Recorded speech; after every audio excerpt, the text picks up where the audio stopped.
Firman kudus kebangunan pagi, Kristus yang al-muhid, seperti diwahyukan dalam Injil Matius. Minggu kelima, Kristus sebagai yang memberi kita perhentian. Hari keempat. Dasar ayat Alkitab diambil dari kitab Keluaran pasal 31 ayat 15. 6 hari lamanya boleh dilakukan pekerjaan, tetapi pada hari yang ketujuh haruslah ada Sabat, hari perhentian penuh, hari kudus bagi Tuhan. Setiap orang yang melakukan pekerjaan pada hari Sabat, pastilah ia dihukum mati. Kemudian Keluaran pasal 31 ayat 17. Antara aku dan orang Israel, maka inilah satu peringatan untuk selama-lamanya.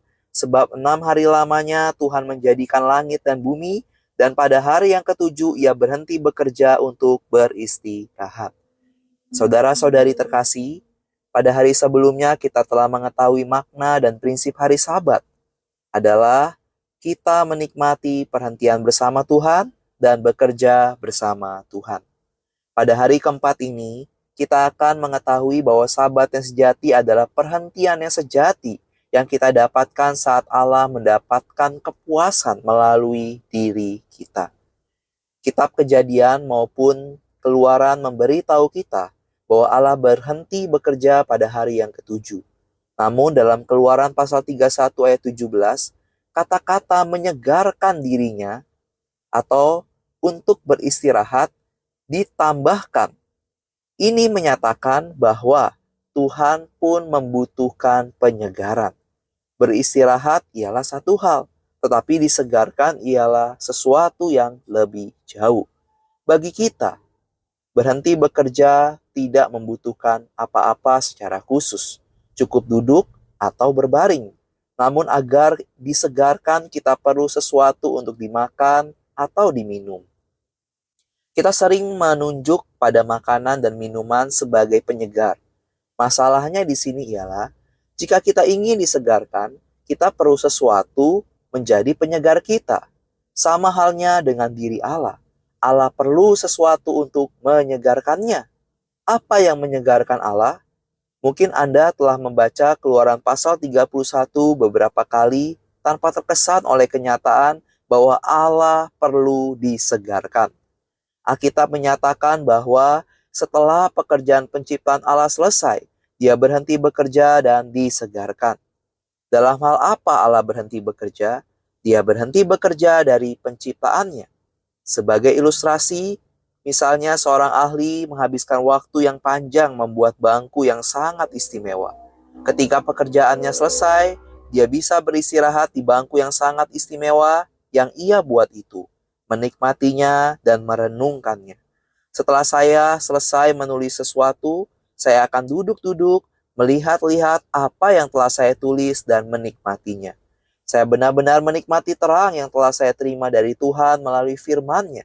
Serupa dengan itu, saudara-saudari yang membuat pakaian mungkin menikmati perhentian yang baik setelah mereka selesai membuat pakaian khusus. Dalam prinsip yang sama, setelah Allah menciptakan manusia, dia berhenti.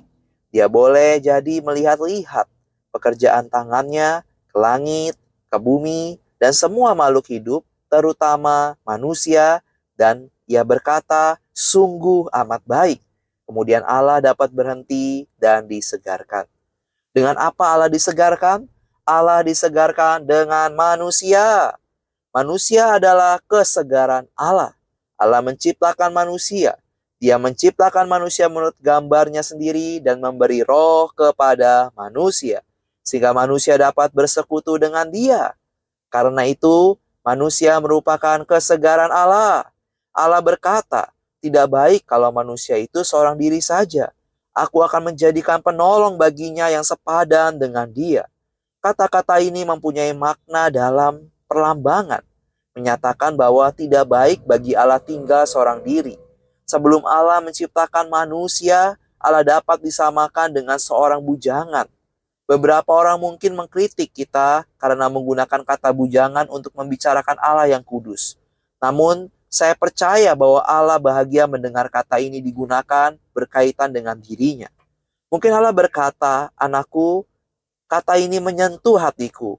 Aku benar-benar seorang bujangan sebelum aku menciptakan manusia. Alkitab menyatakan bahwa dalam kekekalan yang lampau, Allah adalah bujangan. Namun dalam kekekalan yang akan datang, dia akan mempunyai istri, Yerusalem baru yang disebut mempelai anak domba. Karena itu, menurut wahyu Alkitab, bahwa Yerusalem baru ialah mempelai anak domba. Saya mempunyai keberanian untuk menggunakan kata bujangan berkaitan dengan Allah. Ketika Allah melihat manusia yang diciptakan olehnya, dia dapat berhenti bekerja dan disegarkan. Manusia ibarat dengan minuman yang segar untuk melepaskan dahaga Allah dan memuaskan dia. Ketika Allah mengakhiri pekerjaannya dan beristirahat, dia mempunyai manusia sebagai rekannya. Bagi Allah, hari ketujuh adalah hari perhentian dan penyegaran.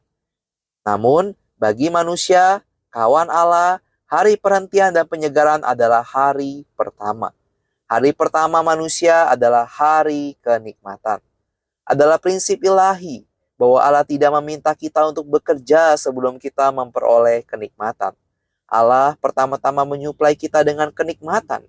Kemudian setelah kita dengan dia mempunyai kenikmatan yang penuh dengan dia dan akan dia, kita boleh bekerja bersama dia. Jika kita tidak tahu bagaimana mempunyai kenikmatan bersama Allah dan bagaimana menikmati Allah sendiri, kita tidak akan tahu bagaimana bekerja sama dengan dia. Kita tidak akan tahu bagaimana menjadi satu dengan Allah dalam pekerjaan ilahinya. Mari kita berdoa. Tuhan Yesus, kami terima kasih telah memberikan dirimu sebagai perhentian bagi kami. Tuhan Yesus, kami juga ingin melalui diri kami, Engkau juga mendapatkan kepuasan dan perhentian. Amin. Demikian firman kudus kebangunan pagi hari ini. Tuhan Yesus memberkati.